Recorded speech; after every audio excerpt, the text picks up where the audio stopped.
Le commerce est attendu aujourd'hui à Sanguil-le-Vieux. Tierno Sek, travailleur au point de collecte, est interrogé par Ibrahima Diamé. Vraiment, on était très choqués. Vraiment, on avait peur aussi que nos partenaires partent. Mais avec l'appui du président de la République, avec l'appui des autorités, M. le maire Macoumba Diouf, avec aussi l'appui des habitants des villages environnants et du village même, vraiment, les gens sont revenus sereins. Les Chinois sont revenus sereins.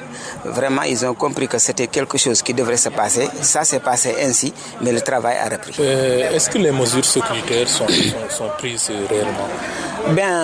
Ce que je peux dire, je sais que actuellement, la sécurité est en train de faire son travail, mais on ne peut pas divulguer tout ce qui se passe au sein de la sécurité. On espère que ceci ne va plus se reproduire ici à Sanguil.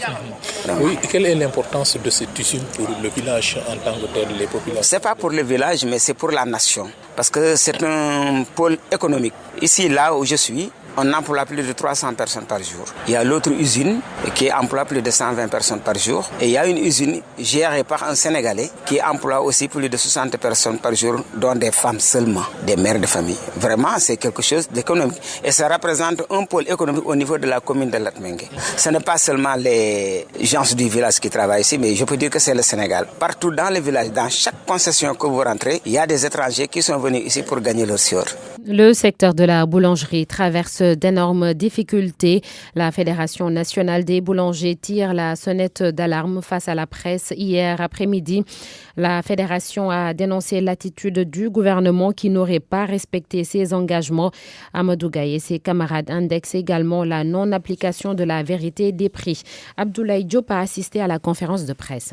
Le secteur de la boulangerie souffre de beaucoup de maux. Il est dans le coma selon la Fédération nationale des boulangers du Sénégal. Amadou Gaye est le président. Personne ne s'en sort actuellement. C'est ça ce que je peux résumer en une phrase. Exactement c'est ça. Le consommateur n'est pas satisfait. Le boulanger ne peut pas donner un pain de qualité. Alors là, il y a problème. L'anarchie, c'est partout dans ce pays. L'anarchie dans la boulangerie est devenue très intense. Voilà la photographie de la boulangerie sénégalaise. Le non-respect des revendications et la non-application des prix fixés sont entre autres facteurs qui plombent la boulangerie sénégalaise. La non-application des recommandations, des négociations, ils n'ont pas validé la vérité des prix pour le pain, là où ils ont accepté de valider la vérité des prix pour la Sénélec.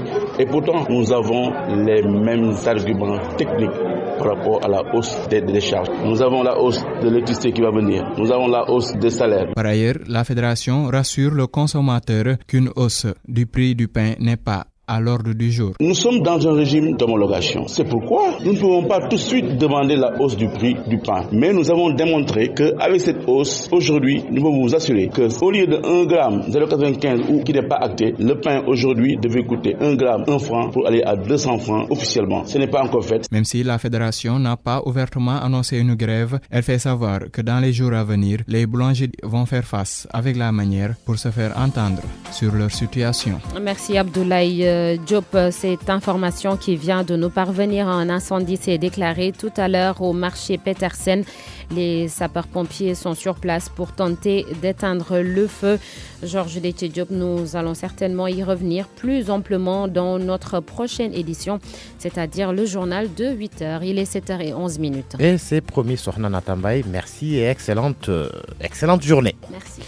Les sports, cher Tidiane Diagne, chère principale actualité, le Ballon d'Or africain 2019. Sadio Mané désigné hier meilleur joueur africain de l'année. Il devance l'Égyptien Mohamed Salah et l'Algérien Riyad Mahrez. La nuit a été longue hier à Bambali, son fief. Sadio Mané attendu aujourd'hui à Dakar à partir de 15h. Il va recevoir les honneurs de la nation. Merci, cher Tidiane Diagne. Cette punchline de Samuel Eto'o, maître de cérémonie du jour. C'est vérité à qui vous savez, le grand absent. Bien mérité, mon jeune frère. Et je voudrais te dire quelque chose. J'aime le champion que tu es parce que tu sais paître. Merci d'être venu à Dakar et merci d'être venu aujourd'hui en Égypte. Toutes mes félicitations, grand champion.